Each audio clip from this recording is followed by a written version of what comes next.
I start with this image because, according to the people in this room, the Congress of Vienna, the question might be, well, why are we talking about nationalism? Haven't we settled this issue? Haven't we solved this issue? Again, the point of the Congress of Vienna was to try and create a system whereby revolutionary fervor and nationalism was kept in check. Well, the reason we're talking about nationalism is, well, nationalism was not going away, and nationalism was not going to stop. So I'm going to take you through some of the developments of nationalism.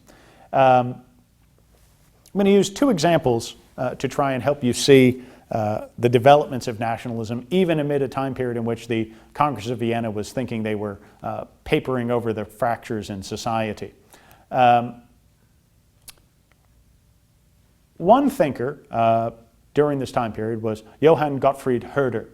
He was an intellectual who studied German folk culture, and his studies convinced him that every person belonged to its own people, or Volk. And these people possessed a people's spirit, or a Volksgeist, that gave them belonging, identity, and represented a part of who they were. And from his thoughts, language informed the way in which this Volk crystallized, that the language you spoke said something about you, shaped how you thought, shaped how you viewed the world, and that was something distinctive to you. Even if you learned a foreign language, that wasn't the same. You weren't the same person.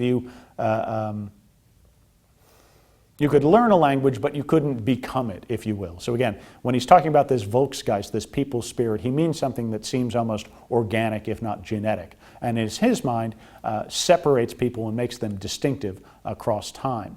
Another example of people looking for this connective strand, specifically in Germany, is the development of Grimm's fairy tales.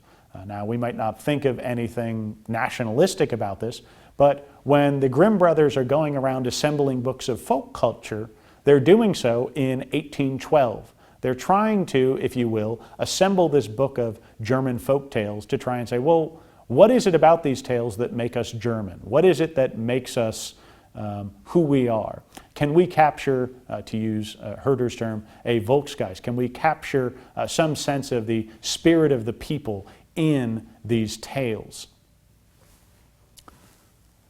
And in terms of thinking about nationalism, nationalism is really about that sense of definition.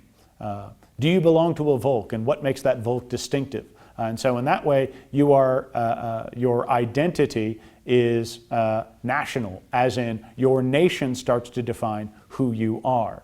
And this is a period in which we can start to talk about a shift away from where we began at the beginning of this course in terms of looking at a state and looking towards a nation state, in which case we have a central governing authority that is made up of people who all belong to this nation. And again, this gives a greater sense of connectivity. There's a sense of us. There's a sense of who we are.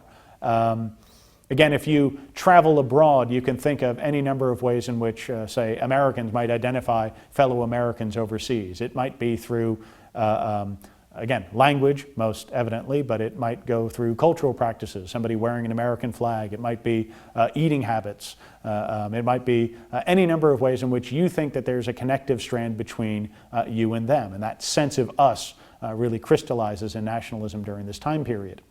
And with that, you can have a new unity of purpose. We've talked about the importance of the levée en masse, of all the people of France coming together to defend their state against their enemy invader. You can only have that if every person, the levée en masse instructs everything from young children to old men as to what they're supposed to do for the state. You can only have a levée en masse if people truly believe that they're connected, that there is an us that they're defending. And it's not surprising that during this time period, the artistic movement of Romanticism really connects with nationalism at this time period. Think about, say, Tchaikovsky's 1812 Overture, this hymn of the liberation of Russia, throwing off the Napoleonic invader, in which case musical vignettes seem to define the very people who are fighting in this conflict. But there are some problems for all that goodness. If you are saying that the only way you can identify yourself is through your nation, what if you're not a part of one? Does your identity as a member of a nation matter more than any other identity you have to hold? This poses issues for a number of different people across Europe. One in particular are the Jews. Can they be a part of these nations? If you're a Herdarian and the language you speak is what makes you who you are, well, isn't the language of the Jews Hebrew? And thus, are they truly part of any nation in Europe? This becomes an issue for Jews as they're trying to deal with the developments of nationalism. But more than that, what if you don't have a nation? Do you really have one? Consider Poland. It's already been partitioned. Should the Poles pine for their own nation, or should they just give it up and join the nation that they're a part of? And what you can see in this is sort of the harder edge of nationalism, if you will, because as much as nationalism creates a sense of belonging and identity, who you are, well, it just as importantly creates a sense of, well, them, the other, the people who aren't you. And so as nationalism crystallizes as a form of identity for so many people across Europe, it also carries a harder, dangerous edge, the ramifications of which we will trace later in this course in terms of warfare, genocide, and any number of other problems in European history.